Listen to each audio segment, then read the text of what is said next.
Sagittarius, hi! Welcome to Mr. Queen PH at ito ang inyong weekly reading for December 18 to 24, 2023. This is a general reading. Just take what resonates. Watch your Sun, Moon, Rising, Venus for other messages. And thank you sa lahat ng mga sumusuporta dito sa ating channel. Just a reminder, gamitin nyo lamang ang reading na ito bilang gabay. And pa-follow, like na rin ang ating Facebook and TikTok. Lahat po yan, Mr. Queen PH. And please check out my Shopee. Available mga protection and prosperity items.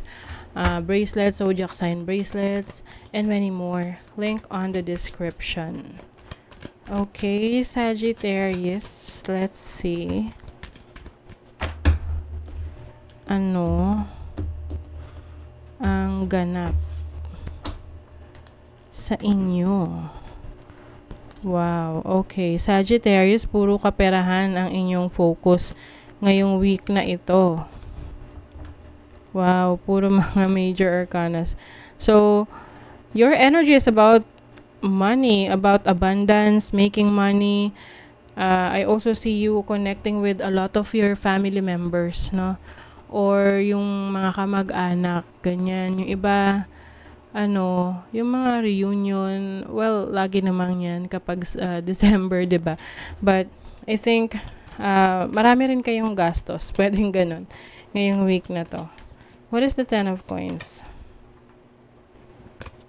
You have the Knave of Wands. Yes, medyo mabilis yung labas-pasok ng pera. Okay? So, ang importante, meron pa rin naman pumapasok na pera. 'Di ba? So, you have the Moon as your challenge. Yung iba sa inyo, may pagka-emotional ngayong week na to. Yung tipong hindi nyo, mapigilan ang inyong mga sarili. Kapag emotional kayo, it's either, may mga nagagawa kayo na out of, parang biglaan. Oo. So, pay attention to your emotions. Huwag masyadong magpadala sa emosyon. Especially kung meron kayong decision making. Oo. You have the Seven of Wands. Yes, guard yourself. Protect yourself. Protect your energies. Kasi yung iba, madaling maapektuhan ng nangyayari sa paligid ninyo. Or even may napanood ka lang sa sa social media, sa TikTok, sa YouTube, na medyo depressing, naapektuhan ka na agad. So, be careful. So, use necessary protection and don't forget to cleanse always. And also, I'm seeing someone na maaring meron kayong kaharapin na revelation of a secret, pero i-deny yun. Oo, natipong nahuli mo na, alam mo na, pero i-deny pa rin. So, your opportunity is the Devil card. So, you have the Five of Wands. So, very competitive yung energy nyo ngayong week na to, especially pagdating sa career, sa business, anything related to your finances. Parang ka ngayon. Kaya siguro, ang energy mo is Ten of Pentacles. It's about earning money. You want to earn money. Parang, work hard, play hard, ganyan. And then you have the World as your blessing. So, this is opportunities sa ibang bansa or working with a client sa ibang bansa. You have the Tower. So, pwedeng biglaan ito. Some of you naman, pwedeng merong matatapos na contract, na trabaho, na hindi mo inaasahan na bigla ang matatapos. So, naman to it's a culmination. So, ibig sabihin yan is, it is meant to happen. Successful naman yung project. But there are times kasi na, akala natin, hindi na siya matatapos. So, parang yung iba, ine-expect na ma-renew yung inyong contract, pero hindi na. Kasi nga, meron ng ibang blessings para sa'yo. Oo. So, since natapos na siya, parang sign na yon or cue na yon na, okay, it's time to wrap it up and isipin mo na kung ano yung kasunod na plano mo or welcome a new beginning or a new opportunity na parating sa'yo. So, what else you have? Yes, mas magiging very creative kayo.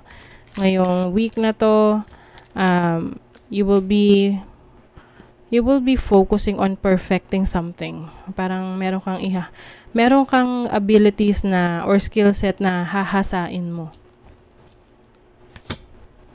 'Di ba? May abundance dito, Sagittarius.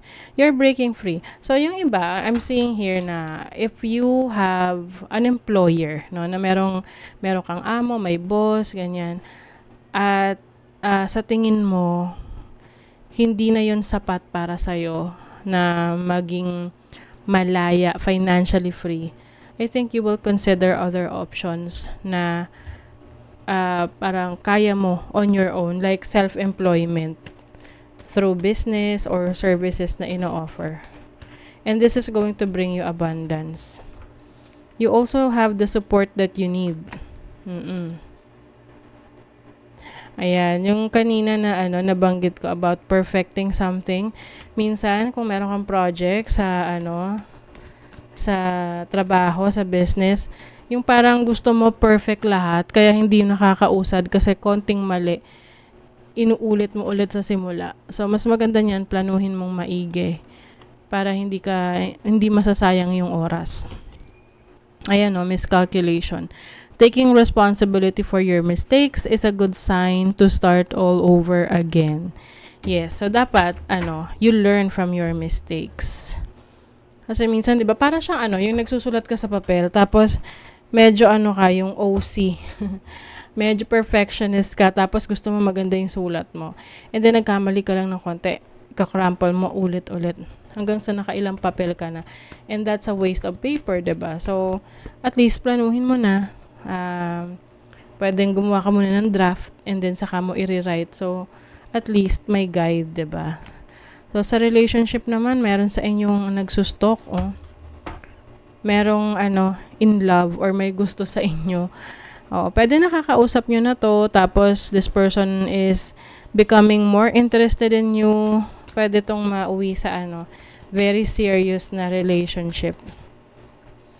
Once in a lifetime love.